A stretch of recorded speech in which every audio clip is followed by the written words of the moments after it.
پناہ مانگتا ہوں میں اللہ کی شیطان مردود سے، اللہ کے نام سے جو بڑا مہربان نہایت رحم فرمانے والا ہے۔ اے ایمان والو، انصاف پر قائم رہنے والے، اللہ کے لیے گواہی دینے والے بن جاؤ، خواہ اس کی زد تمہارے اوپر ہو یا اپنے ماں باپ کے یا رشتہ داروں عزیزوں کے، اگرچہ وہ امیر ہوں تو اور فقیر ہوں تو۔ اللہ ان دونوں کا زیادہ خیر خواہ ہے، لہذا تم خواہش نفس کی پیروی نہ کرو کہ انصاف کو چھوڑ بیٹھو، اور اگر تم نے گول مول بات کی یا سچی گواہی سے منہ پھیرا تو جان لو کہ اللہ تمہارے اعمال سے خوب باخبر ہے۔ اے ایمان والو،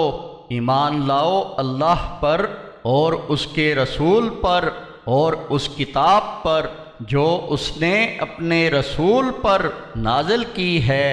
اور اس کتاب پر جو اس نے پہلے نازل کی تھی، اور جس نے اللہ، اس کے فرشتوں، اس کی کتابوں، اس کے رسولوں اور روز قیامت کا انکار کیا تو وہ گمراہی میں دور جا پڑا۔ جو لوگ ایمان لائے پھر انہوں نے کفر کیا، پھر ایمان لائے، پھر کفر کیا، پھر کفر میں بڑھتے گئے تو یقیناً اللہ نہ تو انہیں بخشے گا اور نہ ہی راہ ہدایت دکھائے گا۔ اے نبی محمد صلی اللہ علیہ وسلم، منافقوں کو بشارت دے دو کہ ان کے لیے دردناک عذاب تیار ہے۔ جو لوگ مومنوں کو چھوڑ کر کافروں کو دوست بناتے ہیں، کیا وہ ان کافروں کے پاس عزت چاہتے ہیں؟ حالانکہ ساری کی ساری عزت تو اللہ ہی کے لیے ہے۔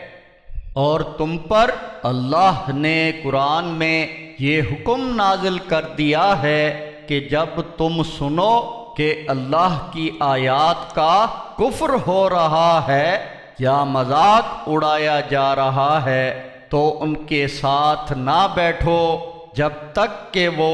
دوسری بات میں نہ لگ جائیں، ورنہ اس وقت تم بھی انہی جیسے ہو جاؤ گے۔